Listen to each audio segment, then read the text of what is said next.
The moment I realized I could move my fingers again, I didn't move them. I lay perfectly still in that hospital bed, the thin blanket pulled up to my chin, the fluorescent light buzzing somewhere above my head. I could feel everything. The scratchy fabric against my arms, the dull ache in my left shoulder, where the seat belt had cut in, the cool air from the vent near the window. I could hear everything too, the squeak of rubber soles in the hallway, the beeping of my monitor, and the low, careful voice of my husband, Donovan, 43, standing maybe 4 feet from my bed, talking to my older sister, Renata, 38, like I wasn't even in the room. Because they thought I wasn't. Let me back up. My name is Jenna Calloway. I'm 36 years old, 6 days before I ended up in Augustine Medical Center in Phoenix, Arizona. I had been the co-owner of a mid-sized interior design firm called Calloway & Hale. We had 11 employees, a solid client list, and a lease on beautiful office space in the Camelback Corridor. I had a house with a pool in Scottsdale. I had a husband I had put through his MBA. I had a sister I had lent $40,000 to. Interest-free, no contract. Because she was family and family didn't need contracts. That was what I had believed. I also had a mother-in-law named Faye, 68, who had never once called me by my first name without making it sound like a small complaint. And a business partner named Kevin Hale, 44, who I had trusted with every financial decision our company had made for the past 7 years. I'm telling you all of this so you understand what I was walking away from, or what I was nearly walked away from, when my car went off Shea Boulevard on a Tuesday evening in October. The official report said I lost control on a wet road. I had believed that for the first 2 days I was conscious. Then I stopped believing it. But I'm getting ahead of myself again. The accident left me with a grade 3 concussion, 2 cracked ribs, a fractured left collarbone, and what the doctors described to my family as significant neurological uncertainty. That phrase, significant neurological uncertainty, was apparently enough for Donovan to start making phone calls. I know this because my night nurse, a woman named Teresa, told me later. But on the 3rd morning after I arrived at St. Augustine, I wasn't talking to anyone yet. I was floating in and out of something that wasn't quite sleep and wasn't quite waking, and my brain was doing that strange thing where it records everything, even when the rest of you is too exhausted to respond. The first voice I heard clearly was Renata's. "She looks the same," she said. "Has she responded to anything?" Squeezed the doctor's hand once. That was Donovan. But they're saying that could be involuntary. Reflex, so she might not be in there. A pause, then, they don't know yet. What I remember most is that there was no grief in either of their voices.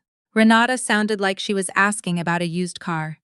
Donovan sounded like a man waiting for a verdict he had already made peace with. I lay still. I don't know why I did it. Some instinct I can't explain. My fingers could move. My eyes could open. But something in the way Donovan said, "They don't know yet," made me keep my eyes closed and my body quiet. I had heard that tone before. It was the same voice he used when he was on the phone with our accountant and didn't know I was in the next room. Measured. Careful. Calculating. By day 4, I understood I had made the right choice. Donovan came in at 7 in the evening, after visiting hours technically ended, but one of the nurses liked him. He was the kind of man people liked on first impression, tall and easy smiling with an answer ready for everything, and she let him slip in. He sat in the chair next to my bed for about 10 minutes, not holding my hand, not talking to me. I could hear him typing on his phone. Then Renata came in. "She's still the same?" Renata asked. "Yeah." He didn't look up from his phone when he said it. I don't know how I knew that. I just knew. "Kevin called me," Renata said, and her voice dropped even though there was no one else in the room except their vegetable of a sister. "He's ready to move if you are. We need the power of attorney first. Can they even? I mean, legally, if she's not declared, Faye's friend is an estate attorney. He says there's a window. If her condition doesn't improve, we file for emergency guardianship. I get decision-making authority. Kevin's already restructured his shares. By the time she wakes up, If she wakes up, the firm is in his name and mine, and her stake has been diluted to nothing. Silence. What about the house? Renata asked. Joint tenancy. She's already on record as incapacitated. That's enough to start the process. I want you to understand what it felt like to lie in a hospital bed and hear your husband describe the schedule by which he planned to legally erase you from your own life. I want you to understand that I had loved this man. I had worked double hours for 2 years, so he could finish his degree without taking out more loans. I had skipped vacations and missed friendships and told myself it was temporary, that it was an investment in us. I had believed that. I breathed through my nose in slow, even measures. I did not move. And Renata. His voice went softer. That voice. I had thought that voice was for me. Once it's done, we don't have to keep doing this separately. We can stop pretending. She laughed, quiet and familiar, the laugh of two people who had been laughing together for a long time. I had wondered, maybe 6 months back, if something was happening between them. I had asked Donovan once, on a night when I had too much wine and too many thoughts, and he had looked at me with such patient, tired concern. Jenna, you've been under a lot of stress, that I had ended up apologizing to him. I did not move. I did not make a sound. I stored everything. Over the next 3 days, I learned more about my own life than I had in 7 years of living it. Donovan came every evening. Sometimes Renata came with him. Once, Kevin Hale came alone, and he stood at the foot of my bed with his arms crossed and said, quietly, "You were always too smart for your own good, Jen." Then he left. I don't think it was meant as a compliment. I learned that Kevin had been pulling small amounts from the firm's operating accounts for almost 2 years. Not enough to trip the auditing software we used, just enough to reroute. I learned that Donovan knew. I learned that the $40,000 I had given Renata had never gone to her landlord. I learned that Faye had told both of them, after our wedding, that the property my grandmother had left me, a small commercial lot in Tempe that I had been leasing to a restaurant group, was something they should find a way to get ahead of. I also learned that the brake issue with my car had been flagged at my last service appointment, 3 weeks before the accident. The mechanic had left a note in the work order. The note had recommended immediate repair. The work order had gone to Donovan, who handled our car maintenance because I was always busy, and he had offered once to take that off my plate. He had never scheduled the repair. I lay in my bed and I breathed and I memorized. On the 7th day, a woman named Teresa came in for the night shift. She was mid-50s, unhurried, with reading glasses on a beaded chain and a habit of humming very softly while she checked vitals. I had noticed her the second night. She was the only one who straightened my blanket before she left the room. When she reached over to adjust my IV line, I opened my eyes. She froze. Then she leaned in close and said, very quietly, "Can you understand me?" I blinked once. "Have you been able to hear things?" I blinked again. She was quiet for a moment. She glanced at the door. Then she lowered herself into the chair beside me, and she said, "Okay, I need you to tell me what you need." Her name was Teresa Novak, and she had been a nurse for 26 years, and she was, without question, the most important person in the room the worst week of my life. I couldn't speak yet. My throat was raw, and my voice came out as almost nothing, but I could whisper, and Teresa could listen, and by the end of that night, she had written down 4 things on a piece of paper. She folded into her scrubs pocket. The name of my personal attorney, the name of the restaurant group that leased my Tempe property, the name of the mechanic who had flagged my brakes, and the phrase, "Do not let them file anything." She squeezed my hand before she left. She said, "Rest. We have time." We did not have much time, as it turned out. The emergency guardianship petition had already been drafted. Donovan had a meeting scheduled with the estate attorney that Thursday. But Teresa made a call that night. My personal attorney, a woman named Rebecca Cho, was in the hospital by 8 the next morning. She did not come through the main entrance. She came in a side door that Teresa had propped open with a wedge. Rebecca had been my attorney since before I met Donovan. She was precise and small, and wore her hair pulled back in a way that made her look like she was permanently in the middle of a deposition. She sat beside me and asked me to squeeze her fingers. I did. She asked me to nod if I understood her. I nodded. She said, "Then here's what we're going to do." What we did was this. Rebecca filed a counter motion against the guardianship petition before Donovan's Thursday appointment. She contacted the Maricopa County Sheriff's Office with documentation about the brake service order. She reached out to our firm's auditing firm with records she pulled from a backup server that apparently Kevin had not thought to include in his restructuring plan because Kevin had not known it existed. I had set it up in the second year of the business and then mentioned it to no one, a habit my grandfather had drilled into me.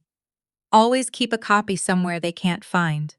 I also, with Rebecca's help, granted medical power of attorney to my cousin Darla, 51, who flew in from Columbus, Ohio on a Wednesday morning, walked into St. Augustine Medical Center with a notarized document, and informed the nursing staff that all family visitation requests from Donovan or Renata were to be directed to her going forward.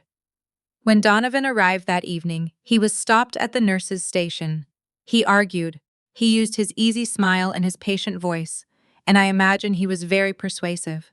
Darla had anticipated this. She was sitting in a chair in the hallway, with her arms crossed and her reading glasses on, and an expression I remembered from our childhood. She had worn it whenever one of our cousins tried to cheat at Monopoly. "She has an attorney," Darla told him. "You should call yours." I was not there to see his face. I was told later that it went through several colors before he left. Over the next 2 weeks, while I was moved to a rehabilitation floor and slowly, officially, began my documented recovery, several things happened simultaneously. The Maricopa County Sheriff's investigation into the brake service records was opened. Kevin Hale was contacted by the firm's auditing company and, within 72 hours, retained a criminal defense attorney. Renata stopped returning my calls. Not that I was making them yet, but Rebecca had tried once on my behalf, as a courtesy. Faye called the hospital twice. Both calls were fielded by Darla, who was polite and efficient and gave away nothing. The hardest part was not the legal process. Rebecca handled the legal process with the kind of focused competence that made me feel, for the first time in years, like I did not have to carry everything myself. The hardest part was the nights. The hours between midnight and 4 in the morning when the ward was quiet, and there was nothing to do but lie in the dark and replay things. The way Donovan had said if she wakes up with no more weight than if he were discussing a flight delay. The way Renata had laughed. That quiet, familiar laugh. The $40,000. The fact that she had needed it, had cried about it on my couch, had let me hold her hand and tell her everything was going to be okay. The fact that she had been sleeping with my husband while I held her hand. I had been a scapegoat in my own family long before any of this. I was the one who showed up. The one who answered the phone. The one who lent money and gave time and smoothed over dinners. I had mistaken being useful for being loved, and it had taken a hospital bed and a cracked collarbone for me to see the difference. But I am getting ahead of myself again. There is still the Thursday that mattered. Approximately 3 weeks after I was admitted, I was well enough to be discharged. My collarbone was healing. The concussion symptoms had reduced to occasional headaches and light sensitivity. I had been cleared for outpatient rehabilitation, and Rebecca had arranged for me to stay temporarily at a private residence, a colleague's guest house in Paradise Valley, while the legal proceedings regarding the marital home were underway. Donovan did not know this yet. What Donovan knew was that he had been served. What Kevin knew was that his attorney had advised him not to travel. What Renata knew was that the family group chat had gone very quiet. The moment I had been preparing for came on a Saturday morning in late October, 3 weeks and 4 days after my accident, at the annual meeting of the Arizona Interior Design Association. I know that sounds underwhelming. It was not a courtroom. It was a hotel ballroom in downtown Phoenix, with round tables and white linens and about 200 people who worked in the same industry I did. But Donovan was on the programming committee. He had arranged, 4 months earlier, for our firm, Callaway and Hale, to present the keynote address on regional commercial design trends for the coming year. He had not, in the chaos of attorneys and petitions and emergency filings, thought to check whether I would be there. He saw me when I walked in. I was with Darla. I was wearing a sling for my collarbone and low heels, because I was still not confident on uneven ground, and my hair was pulled back because I had gotten used to it that way in the hospital. I watched his face from across the room, that process of recognition, and then the recalculation, the rapid shuffling of a man trying to figure out which version of himself to present. He started to come toward me. Rebecca stepped in front of him. She had a way of doing this, materializing at exactly the right moment that I suspected was a practiced skill. I did not wait to see what he said. I walked to the front of the room where the ADA chapter president, a woman named Gloria Park, was doing final preparations before the program began. Gloria and I had served on a grant committee together 2 years back. When I called her the previous week, she had not hesitated. "Jenna," she said, and hugged me carefully around my sling. "You sure about this?" "Yes," I said. When the program started, Gloria gave an introduction that was slightly different from the printed program. She mentioned that one of their founding sponsors had requested, a brief moment before the keynote, to address the membership directly. There was mild confusion at the tables. People shifted. Someone refilled their coffee. Then I walked to the podium. I had been a public speaker most of my professional life. Pitches, presentations, client walkthroughs. I was good at it in the way that you get good at something you do often enough that the nerves eventually convert into something useful. I gripped the sides of the podium with both hands. My left shoulder still pulled if I moved too quickly. And I looked out at 200 people I mostly knew, and I said, "Most of you know me. For those who don't, my name is Jenna Callaway. I co-founded Callaway and Hale 12 years ago with Kevin Hale, who is not here today because his attorney has advised him against public appearances while a fraud investigation is ongoing." The room went quiet in the particular way that rooms do when no one is sure whether they heard correctly. I was in a car accident 4 weeks ago. While I was hospitalized, my husband, Donovan Callaway, and my business partner worked together to file for emergency guardianship over me and to restructure the firm's ownership in a way that would have eliminated my stake entirely. They did this while I was in a hospital bed. I was aware of what was happening. I paused. I chose not to let them know that. Somewhere to my left, I heard a chair scrape back. I didn't look. I want to be clear about what I'm here to say. I'm not here for sympathy. I'm not here to air I'm here because 15 people work for the firm that has my name on it, and they deserve to know that the firm is not going anywhere. The fraudulent restructuring has been reversed through the courts. The original partnership documents, which designate my 50% ownership, have been reinstated. My attorney. I nodded slightly toward Rebecca, who was standing along the side wall with her arms folded, is happy to answer questions from any client or vendor who has concerns. I looked out at the room. I had practiced this next part the night before, sitting on the edge of the guest bed in Paradise Valley with my notes on my knees. I also want to say something to every person in this room who is in business with a family member, or a spouse, or someone they trusted before they had any reason not to. Get your documents right. Keep copies of everything.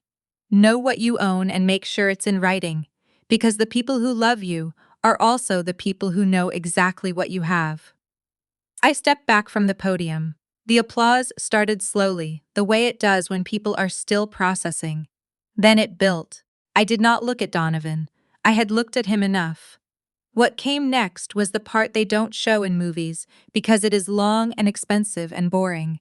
The legal part, the divorce filing, the fraud proceedings against Kevin, who eventually negotiated a restitution agreement that included repayment of the misappropriated funds plus interest. The civil suit against Donovan, which was settled out of court 14 months later. The separate matter of the brake service records, which the sheriff's investigation concluded, had involved negligence significant enough to warrant criminal charges. Charges that Donovan's attorney fought for a long time before a plea agreement was reached. Renata and I have not spoken. I have tried, twice, to figure out what I would even say if I did. I haven't found the words yet. Maybe I won't. There are some relationships where the account is so far in the negative that no deposit can bring it back to zero. I think about the money less than you would expect. I think about her sitting on my couch, crying, while I told her it was going to be okay. I think about that more. Teresa Novick retired from St. Augustine Medical Center 8 months after I was discharged. I attended a small retirement gathering the unit organized for her in the hospital break room. I brought a card and a plant, and I stayed for 2 hours. Before I left, she walked me to the elevator, and I told her I didn't know how to say what she had done for me. She waved it off, the way she waved most things off. "I've been a nurse for 26 years, she said. You get a sense for which patients need someone in their corner. You barely knew me." "I didn't need to know you," she said. "I could see what was happening in that room." The elevator came. I hugged her carefully because my shoulder still aches in cold weather. Callaway and Hale is still operating. I bought Kevin's stake from the courts at assessed value and brought in a new partner. A woman I'd admired for years who had been looking for an opportunity and was frankly a better business mind than Kevin had ever been. We are 11 employees again. We have new clients. We have a better auditing system. The Tempe property is still mine. The restaurant group renewed their lease. I still live in Arizona. Different house, smaller, which I thought would feel like a loss, and turned out to feel like relief. I have a good attorney, a good accountant, and an organized filing system. I tell people these things like they are practical advice, which they are. But what I really mean when I say them is, know what you have. Put your name on it. Don't let anyone convince you that trusting the people who love you means letting them hold the paperwork. And if you ever find yourself lying very still in a dark room while someone nearby says things they believe you cannot hear, stay still. Listen. Store everything. There will be a moment. Be ready for it.